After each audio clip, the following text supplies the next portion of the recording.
Assalamualaikum warahmatullahi wabarakatuh.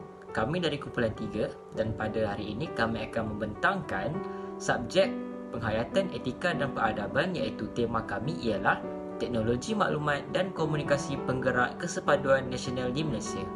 Berikut adalah ahli-ahli kumpulan kami.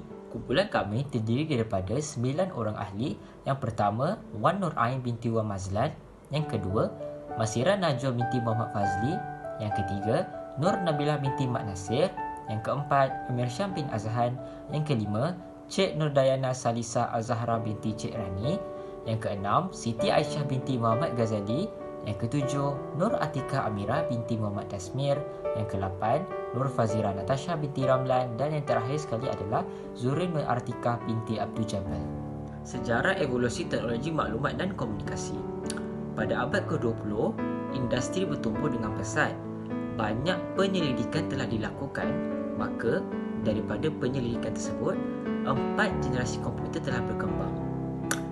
Generasi pertama kita telah menggunakan tube vakum. Generasi kedua dan ketiga kita telah menggunakan transistor dan litar bersepadu. Dan yang terakhir, generasi keempat yang kita menggunakan sehingga kini, iaitu kita menggunakan sistem yang lebih rumit seperti penyepaduan skala sangat besar dalam kurungan VLSI. Dr. Muhammad Awang lah yang memulakan idea untuk menghubungkan Malaysia dengan dunia menerusi internet. Maka atas sebab perhubungan tersebut, kita telah berjaya membuat hubungan internet yang sama di akhir tahun 1981. Seterusnya adalah konsep hubungan manusia dan teknologi. Pelbagai bentuk inovasi dan ciptaan berteknologi tinggi telah berjaya dihasilkan. Kepesatan perkembangan teknologi moden memberi kesan yang amat besar kepada kita. Oleh itu, manusia dapat menjalankan tugas yang lebih cepat, mudah dan murah. Manusia juga perlulah bijak dalam menggunakan teknologi supaya tidak salah digunakan. Aktiviti-aktiviti sosial dan masyarakat turut berubah dengan hadirnya teknologi maklumat. Penggunaan teknologi boleh memberi kesan positif dalam komunikasi.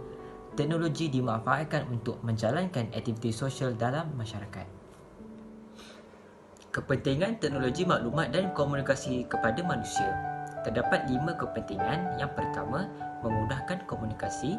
Seperti kita lihat pada hari ini, pelbagai aplikasi atau laman sosial seperti Facebook, Twitter, Skype dan sebagainya telah dicipta.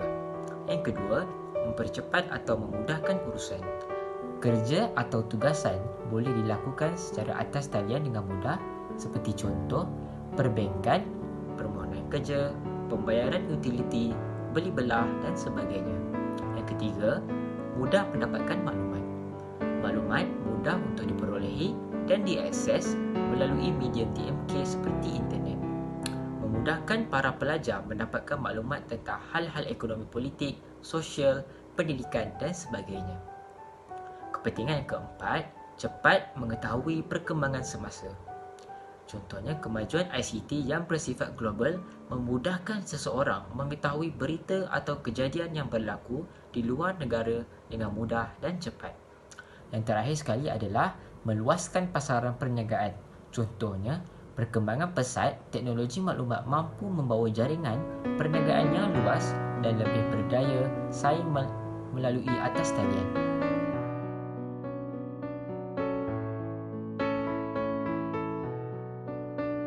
Kegunaan komputer dalam pendidikan. Yang pertama adalah ia dijadikan sebagai bahan pengajaran dan pembelajaran. Yang kedua, ia dapat membantu guru menyampaikan isi pelajaran dengan jelas kepada murid.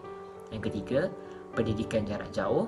Yang keempat, tenaga pengajar dan pelajar berkomunikasi menggunakan media elektronik.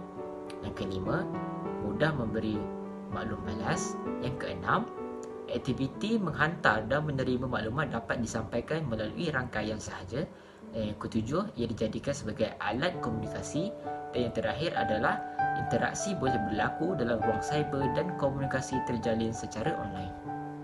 Seterusnya, bagi impak pengglobalan teknologi, bagi bidang pertanian, yang pertama dapat memberi keuntungan yang maksimum dan meningkatkan produktiviti serta pengeluaran pertanian mampan. Yang kedua, dapat meningkat dan menggalakkan operasi komersial berskala besar sama ada dalam bentuk sistem perladangan berkelompok atau estate. Yang ketiga, dapat keuntungan yang optimum oleh sebab pengurangan penggunaan tenaga buruh dan perkhidmatan kos operasi. Yang keempat, meningkatkan pendapatan petani. Bagi bidang pembinaan pula, yang pertama, pemaju boleh melengkapkan projek dalam tempoh yang lebih singkat. Yang kedua, dapat meningkatkan produktiviti dan kualiti kerja dengan penggunaan pembinaan yang lebih baik melalui jentera, peralatan, bahan dan pra-perancangan projek terperinci. Yang ketiga, dapat menjimatkan masa pembinaan dan penghasilan kualiti kerja yang baik. Yang keempat, menjimatkan kos dengan mengurangkan penggunaan tenaga buruh. Bagi bidang makanan, penggunaan jentera berteknologi dalam kerja penanaman membolehkan peningkatan dalam pengeluaran pertanian seperti dalam tanaman padi, sayur-sayuran, kelapa sawit dan sebagainya. Seterusnya, industri makanan yang dapat dihasilkan dalam kuantiti yang banyak pada masa yang singkat. Penggunaan jentera berteknologi dapat membuka kawasan baru untuk ladang pertanian dengan mudah dan cepat. Teknologi dapat membantu membekal sumber makanan yang mencukupi dan teknologi dalam industri makanan dapat meningkatkan prestasi ekonomi dan dapat bertindak sebagai negara pengeluar makanan. Bagi bidang ekonomi pula, yang pertama meningkatkan produktiviti pembuatan. Yang kedua, meningkatkan sumbangan sektor pembuatan kepada ekonomi negara. Yang ketiga, menguatkan kapasiti inovasi.